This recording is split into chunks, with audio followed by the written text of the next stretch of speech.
Bueno, ¿cómo están? Vamos a seguir con el capítulo 2 del Manual de Estrategias en Habilidades Comunicacionales. El capítulo 2 es escuchar al paciente. Las ideas claves de este capítulo es que son: escuchar es prever lo que te van a decir y sorprenderse cuando no coincide. Solo el curioso escucha bien. Los demás acaban por aburrirse y desconectan. Quien pregunta obtiene respuestas, pero solo respuestas. Quien deja hablar obtiene historias. En los primeros minutos de entrevista, sobre todo si dejamos hablar al paciente, salen diamantes en bruto que tal vez no vuelvan a aflorar. No hay posibilidad para la empatía sin antes desarrollar la paciencia. La empatía, a diferencia de la simpatía amical, mantiene una distancia emocional con el sufrimiento del paciente para permitirnos mejores y más justas decisiones. Quien no conoce sus zonas de irritabilidad está a merced de sus emociones negativas. La hostilidad encubierta y el rencor en la relación asistencial nos pone a riesgo de errores clínicos.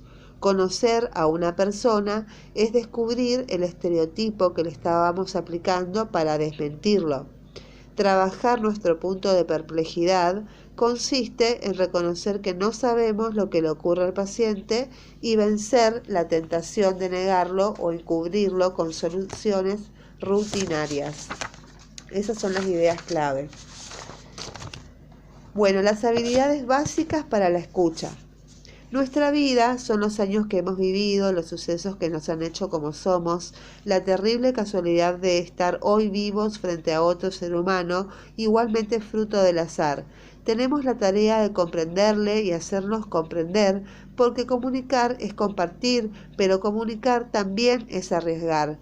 Solo comparte quien se pone a riesgo. ¿En qué consiste saber algo del otro? Empezar a saber algo del otro es, en primer lugar, poner en duda lo que ya sé o lo que creo saber gracias a terceras personas y procesar por mí mismo la información, estar abierto a la sorpresa. La otra persona es un borrador que necesito confirmar en cada visita y en absoluto un cuadro estático.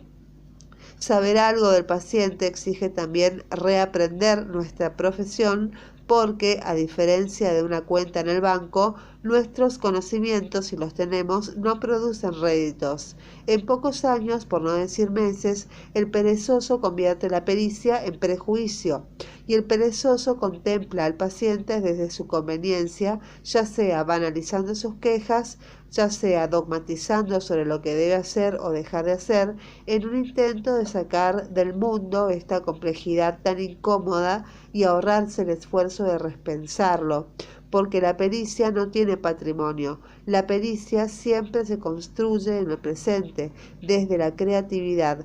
En estos últimos meses de nuestra vida, y gracias a una permanente voluntad de hacerla, de estar en lo mejor de nosotros mismos.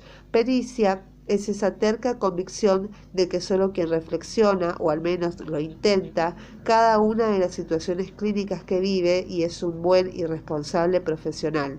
Y cuando inevitablemente nos equivocamos, porque somos humanos, el dolor moral que vamos a experimentar lo atenúa esta profunda convicción de que hemos pensado las decisiones tomadas.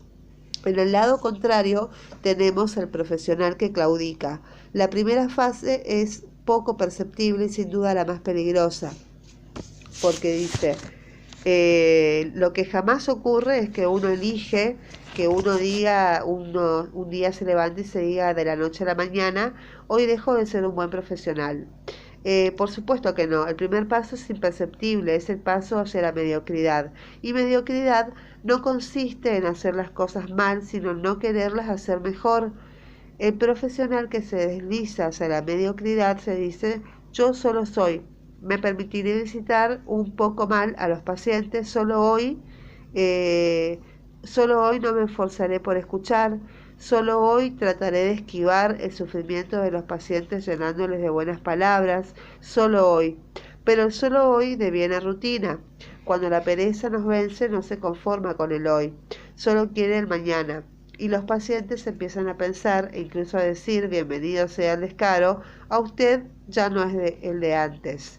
Cuando el profesional lo acepta, acepta nada menos que perder su autoestima y a partir de aquí se desliza inexorablemente hacia la desesperanza. Si le queda un atisbo de salud mental, se orientará a buscar otras fuentes de compensación intelectual fuera del trabajo o parcelará su actividad de rutina e investigación en busca de ese terreno donde poder decirse, he aquí de lo que soy capaz, todo lo demás por favor que no se me hagan cuenta. Pero todo lo demás suele ser lo que más importa a los pacientes. Todo lo demás en realidad es lo que cuenta. Por esto, el profesional que lleva muchos años en clínica queda hermanado con el que acaba de empezar, porque ambos deben mirar al paciente y la relación asistencial con los ojos ingenuos del aprendiz, como nos dice León Felipe, que no hagan callo las cosas en el alma y en el cuerpo para que nunca recemos como el sacristán los rezos, ni como el cómico viejo digamos los versos. No sabiendo el oficio, lo haremos con respeto. A estos maravillosos versos, Javier Rubert de Ventós apostilla, hay que vencer la inercia de los hábitos, hay que recuperar el disfrutar trabajando, dar calidad de aventura a lo cotidiano. El presente capítulo nos ayudará en este cometido.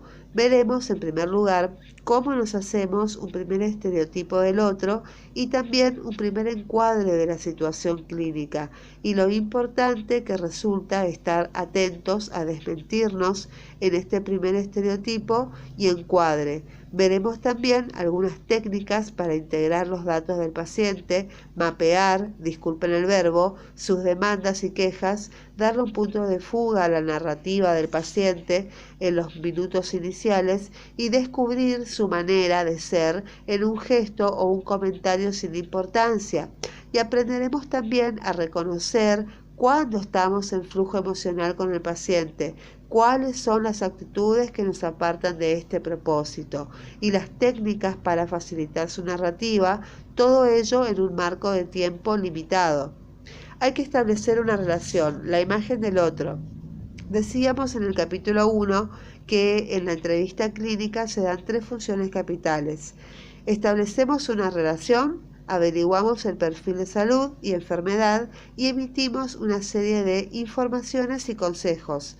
Bueno, veamos cómo nos formamos una imagen de la otra persona mientras la escuchamos. La imagen que nos ofrece el paciente. Aquí somos muy veloces etiquetando a las personas. Lo hacemos estereotipando, es decir, a partir de uno o pocos rasgos sobresalientes, creemos adivinar si es persona cabal o qué tareas podemos compartir. Necesitamos hacerlo para prever peligros, conductas, oportunidades y desde pequeños hemos destinado una parte de nuestra inteligencia exclusivamente a tal fin. Es algo que no nos han enseñado en la escuela ni en la universidad, pero gracias a ello nuestro entorno nos parece más seguro. Nos apartamos de las personas cuyas reacciones son imprevisibles, es decir, a la vez que nos esforzamos para hacernos previsibles los demás, tratamos de avanzarnos a sus reacciones. Solo que podemos afirmar que conocemos a una persona cuando de manera más o menos fiable podemos hacer una previsión de su conducta. No hay conocimiento real sin capacidad predictiva. Eso es lo que distingue la mera especulación del conocimiento bien establecido.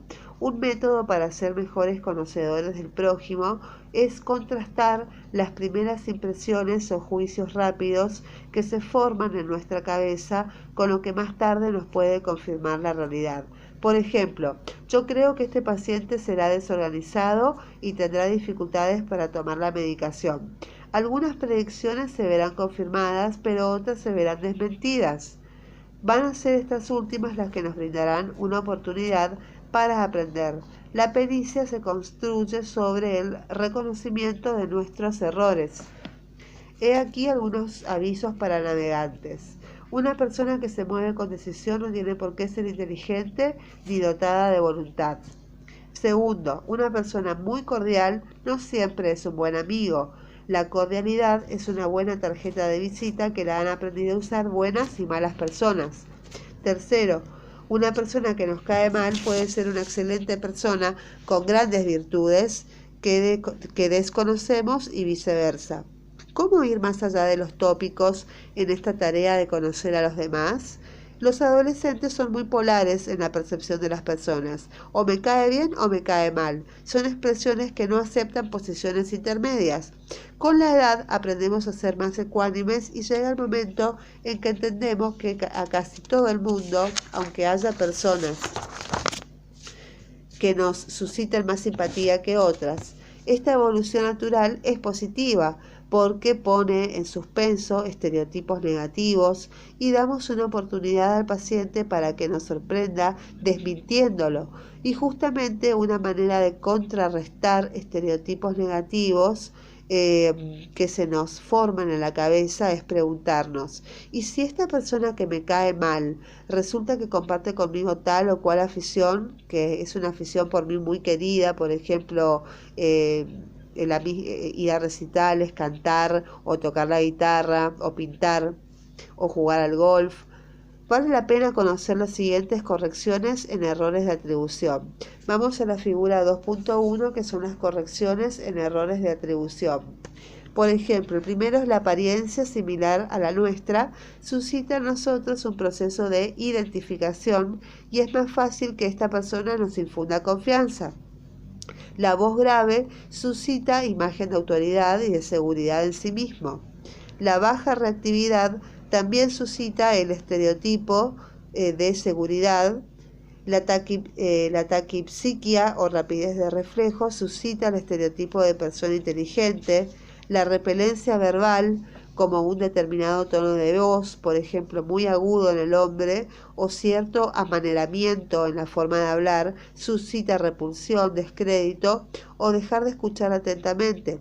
Y muchas personas tienen repelentes verbales que desconocen, con lo cual están a merced de etiquetar negativamente a otras personas meramente por la presencia de un repelente verbal.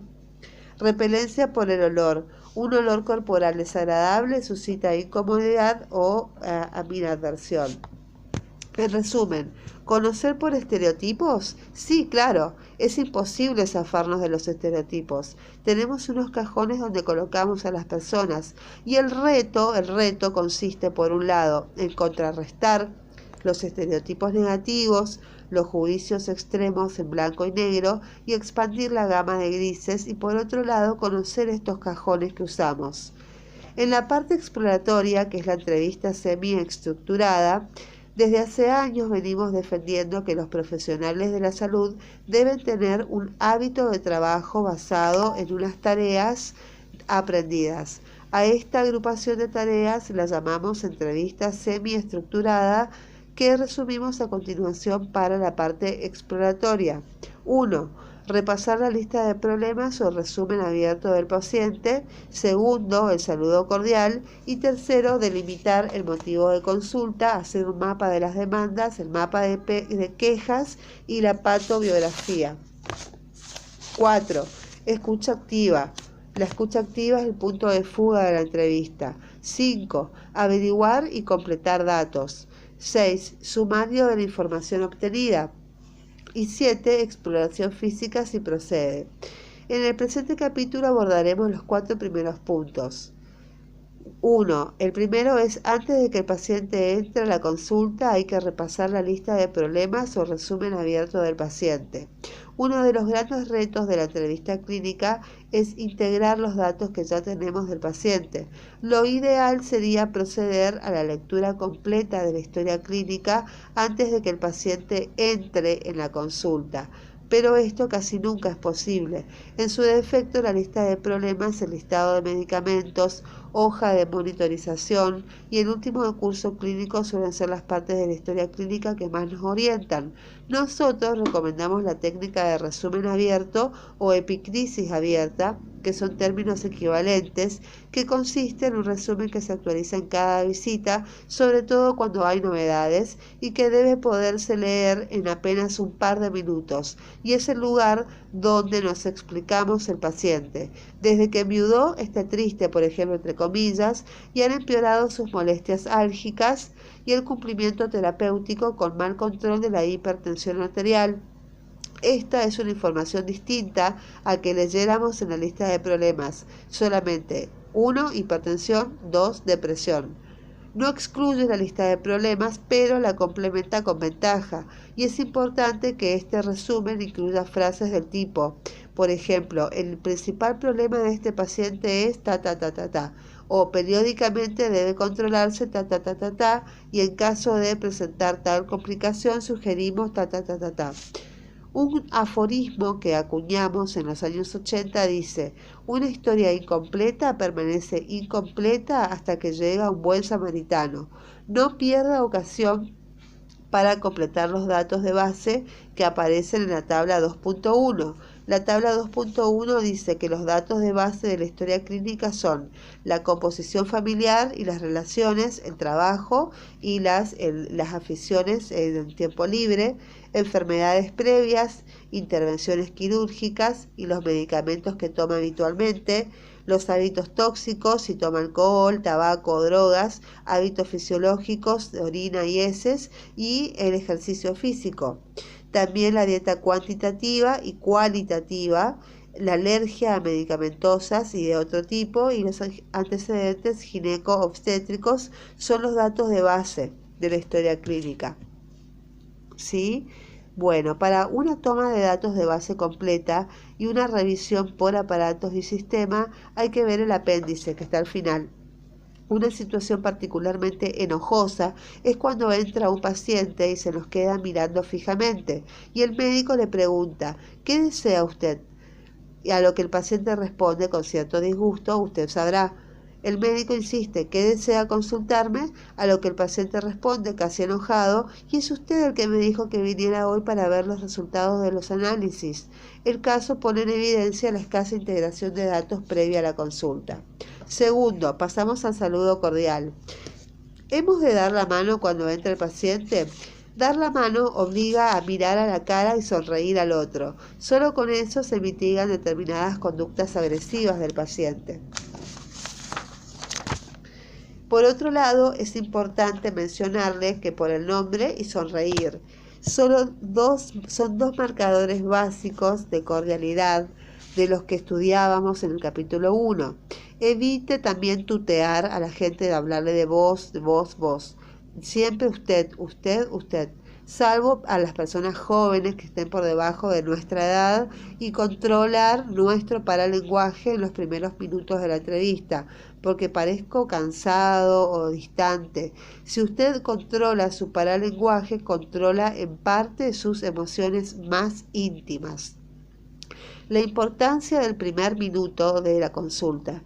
El valor simbólico del primer minuto de entrevista está fuera de toda duda, porque supone reconocer al paciente como centro del acto clínico, no a los papeles ni a la pantalla del ordenador. Evite interferencias de cualquier tipo. Por ejemplo, antes de atender el teléfono o consultar el historial clínico, podemos decir: permítame un segundo. Tan sencillo como esto. Y para escribir, recomendamos apuntar los datos en el historial mientras el paciente se desnuda para la exploración física y tras esta, o cuando el paciente se marcha. Y escribir mucho no equivale a más calidad, porque hay el riesgo de saturarnos de información y no poder procesar lo verdaderamente importante. Examinemos un poco más de cerca este proceso fascinante de observación, escucha y exploración verbal y física, y cómo actúa un entrevistador experto y a la vez que se esfuerza por crear un clima cordial. Observa atentamente cómo se presenta el paciente a sí mismo. Todos los detalles nos hablan del paciente.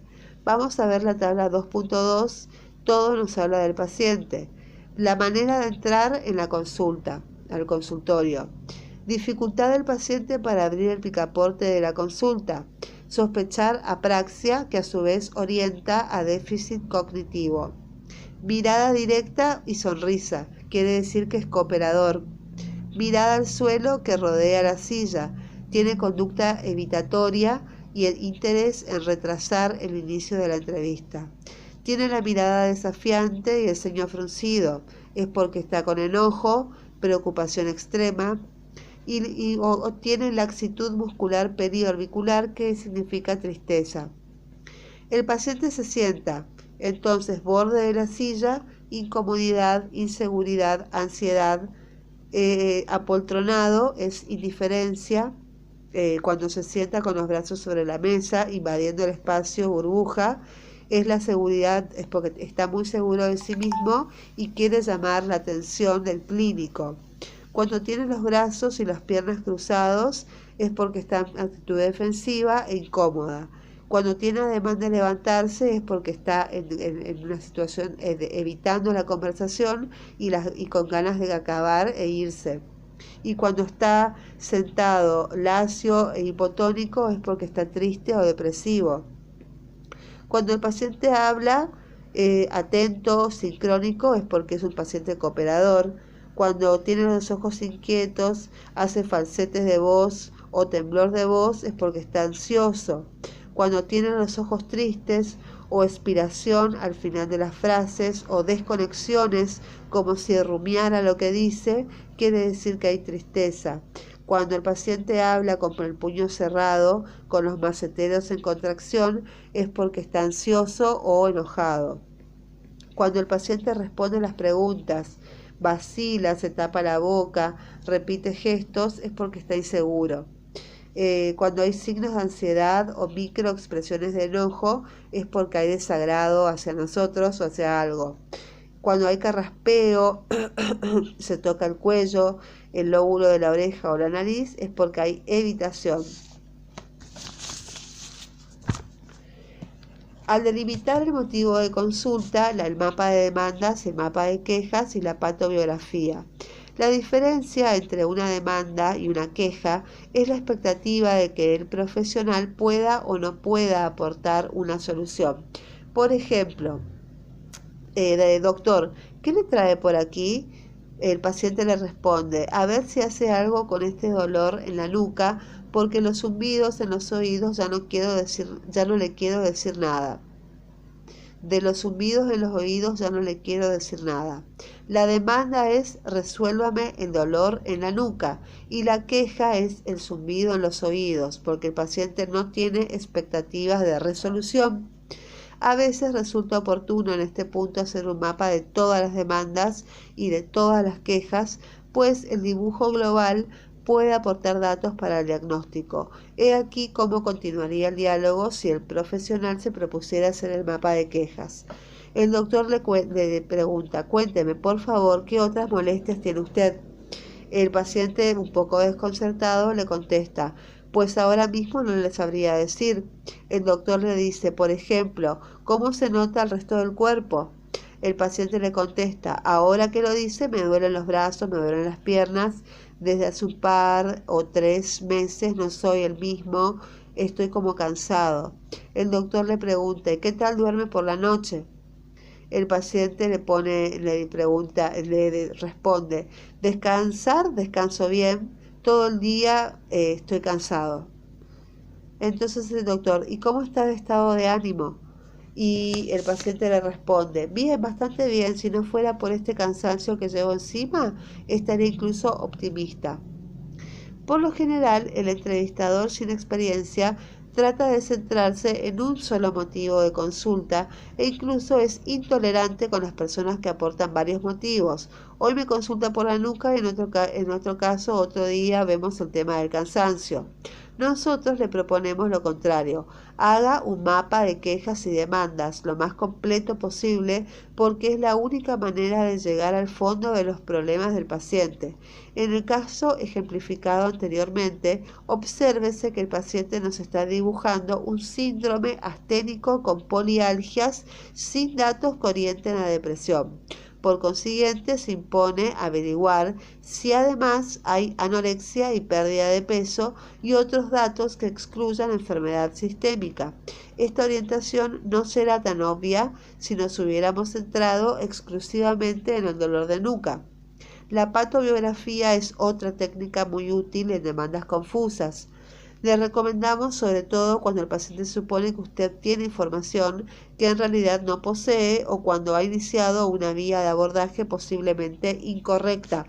Por ejemplo, El doctor, los análisis han salido perfectos. El paciente, pues yo no entiendo lo que me pasa. Cada día peor, con más dolores. Ah, y recuerda lo que le mencioné de esta pierna que me falla.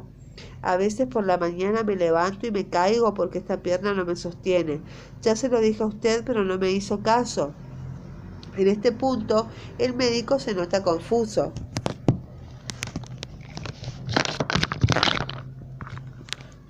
El médico se nota confuso porque no recuerda en absoluto que el paciente le mencionara el tema.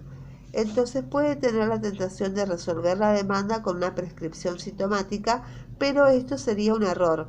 Más tarde, cuando repasara mentalmente todo lo ocurrido, se daría cuenta de que es un paciente mal resuelto. Por eso prefiere empezar de cero aplicando la técnica de la patobiografía.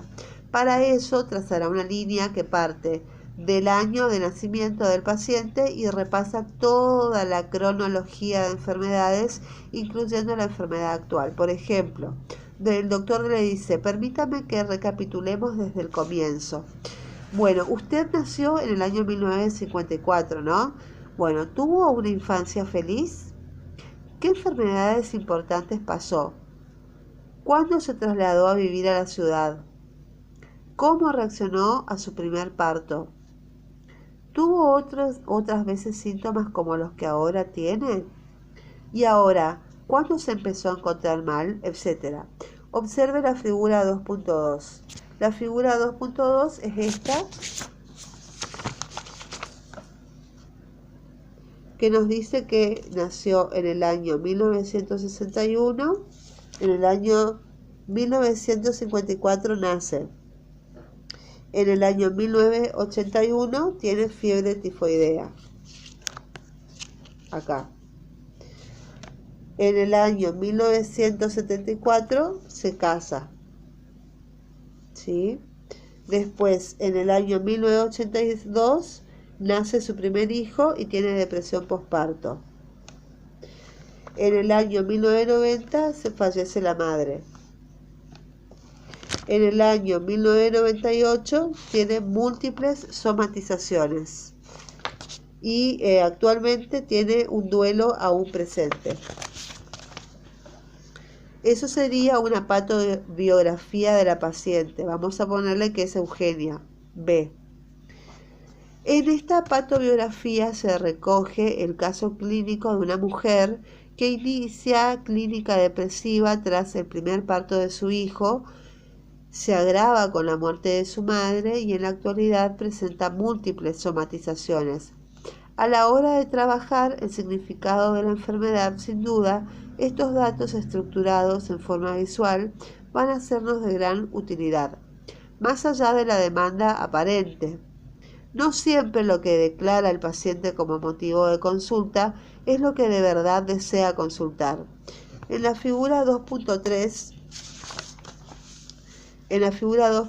dice: ¿qué trae el paciente a la consulta? Trabajar nuestro punto de perplejidad. El entrevistador debe preguntar siempre con claridad: ¿qué le trae hoy a verme? A menos que dicha razón estuviera acordada previamente. Si el paciente expresa de manera clara un motivo de consulta, el desarrollo de los hechos lo confirma. En cambio, si el paciente expresa de manera clara un motivo de consulta y el desarrollo de los hechos lo desmiente, vamos a trabajar con la demanda aparente, pero atenta a claves que me indiquen la demanda real. Y una vez finalizado el encuentro, volveré a repensar cuál puede haber sido el motivo real. Y si el paciente no es claro, directamente vamos a entrar en la perplejidad y el paciente dice venir por X cosa, pero lo dudo. Entonces ahí de nuevo voy a trabajar con la demanda aparente, pero voy a estar atenta a claves que me indiquen la verdadera demanda. Y una vez finalizado el encuentro, volveré a repensar cuál puede haber sido el motivo real. Esa es la figura 2.3. Son patrones típicos en los pacientes. Resulta de la mayor importancia adivinar más allá de las apariencias, el motivo real que trae al paciente y hoy de esta manera a la consulta, porque de ello va a derivarse un buen o mal uso del tiempo. Uno de los aspectos que distingue nuestro modelo es que afirmamos que no puede haber una buena escucha si el profesional no sabe gestionar su tiempo. Si nos alargamos indebidamente y la gente empieza a protestar por el retraso acumulado, el profesional se mostrará impaciente, no podrá ser empático y no tendrá la posición psicológica necesaria para escuchar de manera creativa. El conocimiento de la tabla que leí recién, de la tabla 2.3, junto a las técnicas de gestión del tiempo que veremos en el capítulo 5, nos darán el punto de asertividad para decirnos: vale la pena dejar al paciente que hable sin cortapisas, estoy haciendo bien mi trabajo y más adelante recuperaré este tiempo. En la escucha activa, el punto de fuga de la entrevista y la técnica de tirar del hilo. Tampoco preguntar mucho equivale a obtener más información. En este sentido, insistimos en que en las fases iniciales de la entrevista hay que dar margen a la narrativa espontánea del paciente, tal como mostramos en el ejemplo de la página siguiente, donde se combinan facilitaciones, fases interrogatorias, fases por repetición y expresiones empáticas. La tabla 2.3, más allá de la demanda aparente.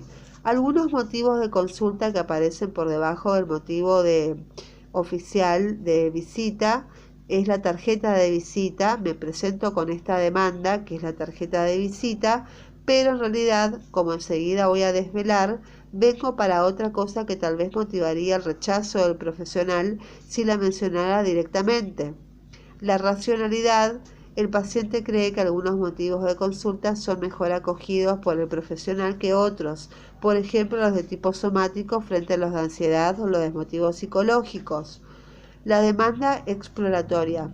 Vengo con la demanda aparente de un resfriado, pero en realidad lo que me angustia es que esta lesión genital que me ha aparecido, si el profesional que me atienda es del mismo sexo y es comprensiva, se lo diré al final de la consulta. Y si no, no. La racionalidad dice que no hay suficiente confianza o conocimiento del profesional. El shopping. Primero tengo que conseguir tal producto ortopédico. Luego, si el profesional es amable, añadiré por este orden algo para la piel seca, una caja de analgésicos, una caja de calmantes, etc. Racionalidad dice que hay miedo a que el profesional le niegue las peticiones, interés del paciente por sacar el máximo provecho de sus prestaciones, de las prestaciones médicas. Después la otra es: penita le voy a dar. Le diré todo lo que me duele para que me visite bien y que se dé cuenta que no es un teatro, y luego le pediré un informe clínico con todo lo que pueda poner para que me reconozcan un determinado grado de invalidez en el trabajo. La racionalidad dice que, atrayendo la atención y compasión del profesional, cree que logrará tal o cual demanda. Después, tirarle de las orejas al profesional. Hoy me alargaré en la consulta, aunque tenga mucha gente esperando, para que aprenda que yo necesito un trato diferente y que cuando pide una receta es por algo. Solo si me hace todo lo que le pida, iré más rápido. La racionalidad de este paciente es que el paciente intenta modelar la conducta del profesional para que el profesional ceda a sus peticiones. Después está el que quiere que le curen el alma.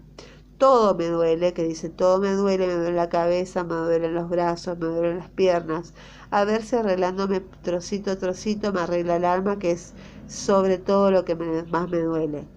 La racionalidad de este paciente es que el paciente experimenta un dolor moral que incrementa otros dolores físicos o que expresa mediante un dolor somático, y en todo caso vagamente solicita alivio para este dolor moral que se esconde detrás del puramente físico. Después está el paciente que dice: vengo solo a desahogarse. Ya sé que no me va a curar, no pretendo que me cure, pero al menos que sepa todo lo que sufro, porque con poder hablar ya tengo bastante y tampoco quiero consejos porque no me servirían de nada. Y la racionalidad es que del paciente experimenta cierto alivio simplemente hablando, compartiendo e incluso contagiando su emocionalidad a la otra persona. Bueno, otro es que le vi por la calle. Bueno, el paciente dice, el otro día lo vi por la calle y me dije, hace tiempo que no me voy a verle a la doctora. Y es verdad, aunque supongo que ya me tocarán los análisis, ¿verdad? Bueno, la racionalidad de este paciente, esta referencia alude al efecto iatrotrópico.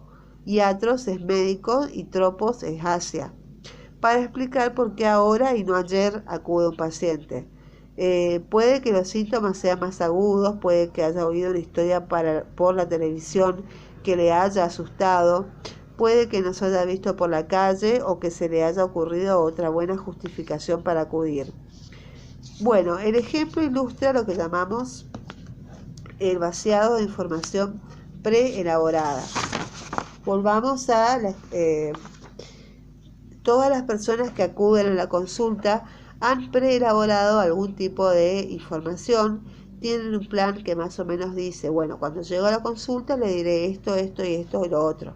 E incluso a veces también, aunque de manera menos habitual, pero no le debo decir tal cosa porque no quiero que se dé cuenta de que tal cosa. Ahora bien, en el diálogo subsiguiente, la persona puede rebajar resistencias e incluso puede escucharse a sí misma o por primera vez. Y son los sordos emocionales, que son personas que no saben escucharse o elaborar sus propios sentimientos, que tienen un bajo insight y no pueden escuchar sus sentimientos. Muy bien, el ejemplo de tirando del hilo. Bueno, son personas que no tienen un buen insight, ¿no? Y como no sea en un diálogo real, y estas personas pueden literalmente descubrir que su relación conyugal no atraviesa un buen momento mientras dialogan con nosotros, y son sentimientos flotantes que cobran presencia en el acto de afirmarlos como reales. Cuando el paciente dice creo que ya no hay amor en el matrimonio, no solo constata la falta de estima, sino que además se permite hacerlo evidente. En este acto siempre hay cierta dosis de compromiso, un compromiso de decir la verdad y de tomar resoluciones acorde con esta nueva realidad. Debemos ser consecuentes con lo que decimos. Por esto, una manera de no tomar decisiones es no hablar de nuestros sentimientos. Pero, por desgracia, los sentimientos flotantes están ahí, molestando, pergeñando para salir en un diálogo y explicarse el propio y sorprendiendo al paciente. ¿Es ventajoso el insight? Decíamos que la persona con insight es aquella que puede reconocer sus sentimientos y por lo general lo logra simulando diálogos, que son diálogos virtuales, en la intimidad de su pensamiento, imaginando que está hablando con personas significativas. Y para tener insight hay que perder el miedo a afrontar lo que sentimos. Precisamente esta es una de las causas de la sordera emocional, que es la falta de sinceridad o cobardía con uno mismo. En resumen, en los primeros minutos de la entrevista pueden saltar comentarios del paciente que son auténticos diamantes en bruto. O usted los pilla al vuelo o posiblemente nunca más volverán a aparecer. La técnica de lectura textual. Otra técnica muy útil en pacientes de clínica abigarrada es la lectura textual de los síntomas. Consiste en apuntar literalmente las expresiones del paciente, casi de manera taquigráfica, y en segundo tiempo leerlas como si correspondieran a otro paciente desconocido. Esta técnica permite minimizar prejuicios y estereotipos en relación al paciente que bloqueen nuestra capacidad reflexiva, y además en el abordaje de pacientes somatizadores siempre resulta útil recoger la literalidad de sus expresiones, pues el paciente suele olvidarse por completo de ellas y le parece que cada vez son síntomas nuevos, con la consiguiente alarma. Recordarle que esto que le pasa ya lo tuvo hace 5 años y leerle sus expresiones literales puede resultar de gran ayuda. La técnica de adición sugerida consiste en proponer al paciente algo que pensamos que quiere decir pero que no se atreve o no encuentra las palabras para ello. Y es una técnica que utilizan mucho los entrevistadores proyectivos. El paciente dice, por ejemplo, me noto, no sé, con una molestia. El doctor le dice, aquí donde se señala, en el pecho. El paciente le dice en el pecho y como que se me va para aquí, pero no es fuerte, y el doctor le dice, pero le asusta. Y el paciente dice, me asusta porque pienso que puede ser del corazón. El entrevistador, o sea, el doctor le dice, porque alguien que usted conocía tuvo algo así, puede ser. Y el paciente dice, sí, claro, mi padre. Es una técnica que acelera la entrevista y bien usada ayuda a una comunicación en flujo, pero que tiene el riesgo de caer en interpretaciones sugeridas o preguntas con respuesta inducida. Por ejemplo, ¿no será también que está más nervioso últimamente? La frontera es muy tenue. En cuarto lugar, el entrevistador experto, mientras escucha, dibuja una imagen mental de la persona y su padecimiento, porque por un lado tiene un plan de entrevista de tipo básico, que son unas tareas generales que desarrollar, como son, por ejemplo, preguntar el cómo, cuándo y dónde del síntoma guía, pero de manera simultánea se pregunta, ¿cómo me sentiría yo en tales circunstancias? Es una escucha empática en la que se imagina con los síntomas del paciente. ¿Sí? Bueno, vamos a leer un ejemplo de tirando del hilo, solo un par de litros de café al día. Bueno, habilidad y diálogo. La habilidad, el entrevistador deja que sea el paciente quien delimite el motivo de consulta. Acaba el diálogo. El paciente dice, tengo una sensación mala, muy mala de cansancio. El doctor le contesta, ajá, y pues vos me vas a decir. El paciente le dice, bueno, desde hace cosa de un mes que estoy desganada y como mareada y no tengo ganas de hacer nada. Entonces se le facilita por una habilidad, es la facilitación, porque el médico se queda pensando, bueno, y no dice nada. Después otra habilidad son palabras y frases por repetición. El paciente le dice, y he intentado tomar ginseng rojo de Corea, pero no me ha hecho nada. Y el médico le dice, nada de nada. Y el paciente dice, nada de nada, porque una vecina me dijo que podía ser depresión y que el ginseng iba bien para eso, pero a mí no me parece depresión. Y el doctor le dice, ah, ¿no? Y el paciente le dice, no, a mí me parece que es agotamiento.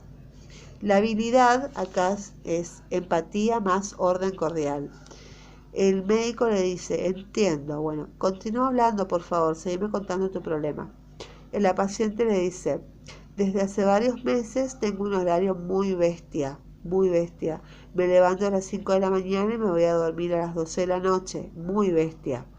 Eso sería la habilidad, es la empatía y el orden cordial. Otra habilidad es hacer una frase interrogativa, porque el doctor le contesta, y me pregunto, ¿cómo aguantaste tanto estrés? ¿Cómo estás aguantando tanto estrés?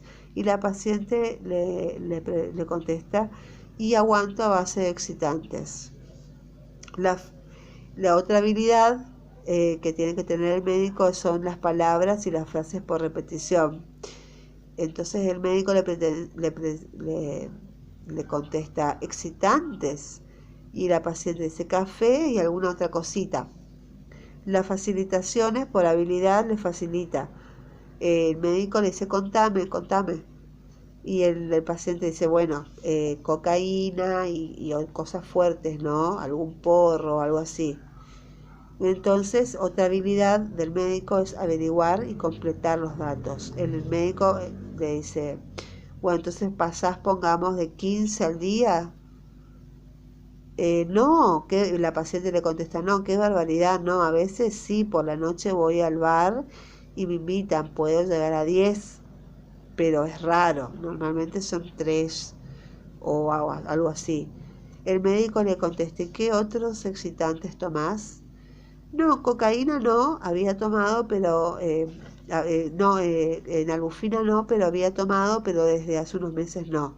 Y Coca-Cola y similares, no, solo café, pero bastante, bastante café. Entonces el médico le contesta, bastante para vos sería ¿cuánto? Un par de litros cada día, le dice el paciente. Ah, bueno, ok, eso es averiguar y completar los datos, que es un ejemplo de, se le dice tirar del hilo, que son habilidades donde el entrevistador deja que sea el paciente quien delimite el motivo de consulta, se le facilita que siga comentando, utiliza palabras y frases por repetición, alude a la empatía y al orden cordial, sabe hacer frases interrogativas, hace palabras y frases por repetición, repite, ¿me puedes repetir? Facilita, o sea, contame, seguir contándome. Y averiguar y completar los datos. Bueno, hasta acá tenemos con el capítulo número 2. Espero que les haya gustado. Continuaremos en la próxima.